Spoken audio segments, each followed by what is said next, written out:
Cuando vives escuchando historias cada vez más aterradoras, inevitablemente llega un punto donde supones que nada es capaz de volver a despertar esa sensación tan primitiva de miedo. Pero no se puede estar más equivocado, pues siempre existirán historias frescas de terror dispuestas para explorar nuestros miedos más profundos. El zapato en el lecho del río. Hace algunos años, el escritor de este relato pasaba por un estresante proceso de divorcio con quien había sido su compañera desde la secundaria. Su mejor amigo buscó distraerlo invitándolo a realizar viajes largos. Cierta mañana, ambos se dirigían a Carlsbad, en Nuevo México, cuando decidieron parar junto a una presa. Tras beber algo de sidra y consumir algunos bocadillos, ambos decidieron explorar un poco el lecho seco de aquel río. Como no observaron huellas de personas o animales en la superficie, resultaba obvio que eran los primeros en caminar por aquel lugar. Recuerdan que al poco tiempo, fueron invadidos por una extraña sensación de que alguien los observaba. El amigo llamó la atención del escritor y este fue de inmediato hasta el lugar. Sobre el lecho del río encontraron un hueso enorme que supusieron era la médula espinal de alguna vaca o cerdo. Continuaron examinando el lecho del río hasta que se toparon con una extraña roca color óxido que sobresalía entre la arena. Al acercarse, también encontraron el zapato de una niña parcialmente sepultado. Nuestro escritor retrocedió un poco y tomó vuelo para patear el zapato. De la nada, escuchó la voz de una pequeña que decía no, por favor. Observó alrededor pero no encontró a nadie más que su compañero. Cuando su amigo le preguntó por qué se había detenido, le contestó, ¿no escuchaste a la pequeña? Completamente confundidos, ambos dejaron pasar el incidente y continuaron con su camino. Sin embargo, la sensación de que alguien los vigilaba se hacía cada vez más fuerte. Varios minutos después, se toparon con otro hueso. Solo entonces, el miedo se manifestó en forma de un escalofrío que les recorrió la espalda. Evidentemente, aquel hueso era humano. El amigo llamó a la policía de Carlsbad y reportaron los hallazgos. Varios días después, su amigo lo llamó para contarle que la policía había constatado que los huesos eran humanos.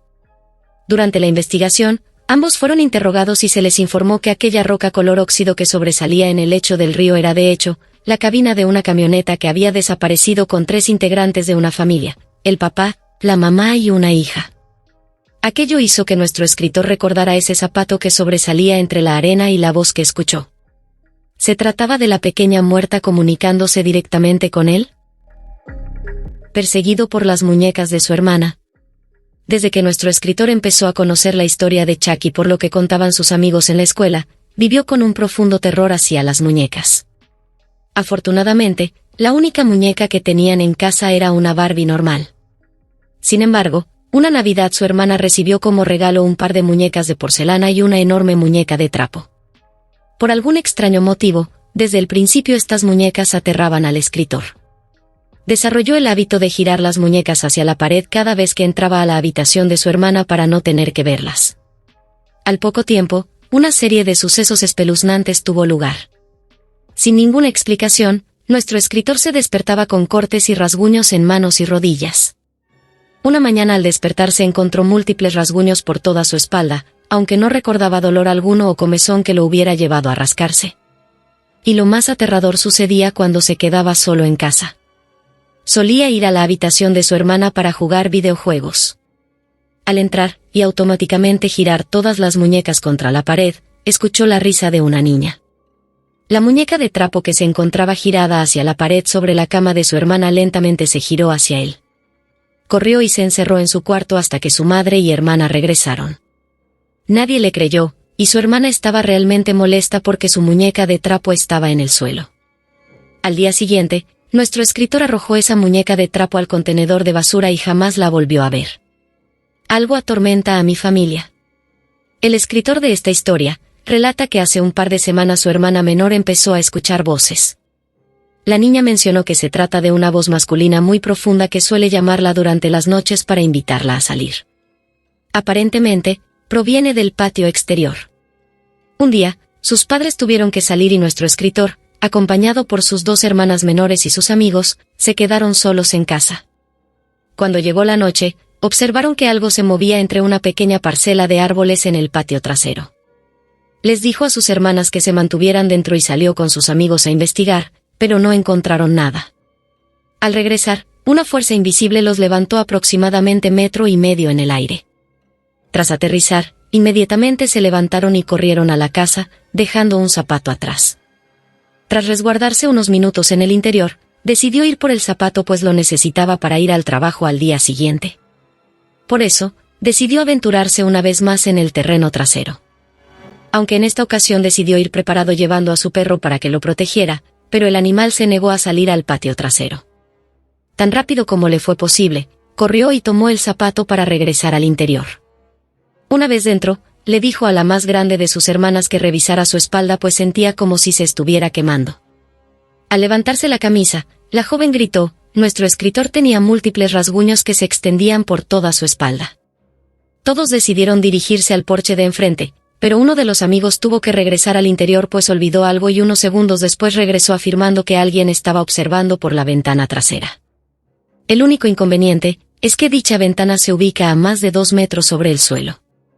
Completamente aterrados, decidieron mantenerse en el porche hasta que uno de los padres llegara. Minutos después, escucharon pasos dirigiéndose al patio delantero por un pasillo lateral que se extiende al frente de la casa. La grava volaba como si la estuvieran pateando, pero no había absolutamente nadie allí. Regresaron a casa y se quedaron dentro hasta que su madre regresó. La mujer llevó un sacerdote para que bendijera el patio trasero donde nuestro escritor fue atacado así como el cuerpo y espíritu de su hermana menor. Lo que haya sido, aparentemente era incapaz de ingresar a la casa. La familia cree que este ente malvado sigue rondando su casa hasta el día de hoy. Bocas abiertas. Una multitud de rostros pálidos se elevó al cielo. Cada par de ojos en ese grupo rebosaba esperanza. A la luz de la luna, su piel parecía brillante. Un contraste curioso entre carne luminosa y la oscuridad circundante. Sus labios estaban ligeramente separados, como si esperaran la sagrada comunión. Tomados de las manos y en círculo, se pararon sobre el suelo cubierto de musgo. De sus gargantas emanaba sangre que escurría por sus relucientes tórax.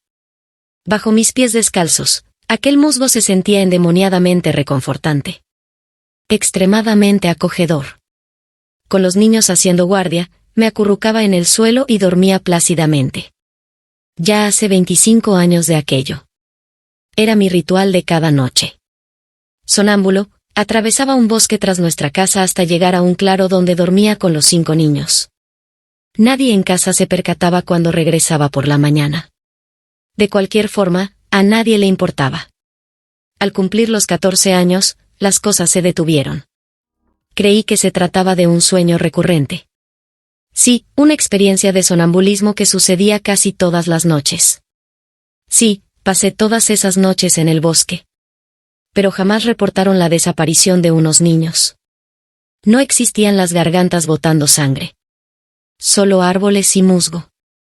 Me mudé al cumplir los 19 años. A medida que pasó el tiempo, como sucede en estos casos, los recuerdos se hicieron confusos. Sin embargo, hay algunas cosas que los hacen volver. Algunas con más fuerza que otras. Últimamente son las bocas abiertas. Las bocas abiertas de los niños siempre me resultaron fascinantes. Y jamás me atemorizó lo que emanaba de sus gargantas cortadas.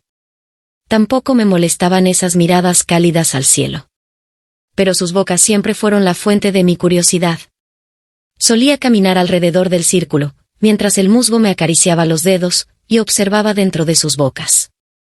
Parecían cálidas y suaves, lenguas rosadas, dientes pequeños y gargantas estrechas. Cuando tenía 8 años, besé a 2 chicas. La pelirroja.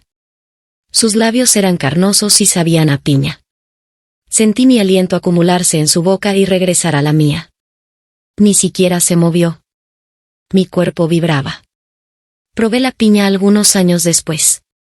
Desde entonces, ningún beso me ha resultado tan apasionante. Las décadas pasaron con esa sensación creciente de que algo faltó. Cuando mis padres murieron el año pasado, regresé a su casa. Todo estaba igual. Ahora me ocupo de mis actividades cotidianas, pero aquellos niños todavía están en mi mente. Es imposible sacudir la sensación del musgo contra mi piel y la protección que experimentaba al dormir cerca de ellos. Desde que regresé a esta casa donde todo sucedió, la nostalgia por aquellas noches no han hecho más que aumentar. En ocasiones es tan intensa que, por las noches, me dirijo al claro cubierto de musgo. Es tan hermoso como siempre, sobre todo cuando hay luna llena y me invade el recuerdo de la piel brillante de porcelana, los ojos llenos de esperanza y las bocas húmedas. Me acurruco sobre el musgo y empiezo a llorar. Encontré cierto consuelo en el cultivo de ese mismo musgo. Es el único recuerdo tangible de aquellos momentos tan reconfortantes de mi existencia. Logré que crezcan algunos brotes en mi sótano con piso de tierra, y ahí es donde duermo ahora. Allí, sobre el musgo en la comodidad de mi hogar, puedo volver a soñar. Los sueños ofrecen alivio temporal, pero algo es mejor que nada. Me mantendrán hasta que vuelva a suceder. Pues sé que volverán. El primer niño que tomé es una pequeña pelirroja. La bombilla del sótano no ilumina igual que la luna. El tono amarillo hace que su piel luzca pálida y enfermiza. Sus ojos están nublados y resulta difícil mantenerlos abiertos. Sin embargo, la garganta abierta es la misma. Esa garganta mantiene el recuerdo real. Y antes de acurrucarme junto a sus pies para dormir, fantaseo con el sabor a piña mientras el sabor a metal de su boca invade mi lengua.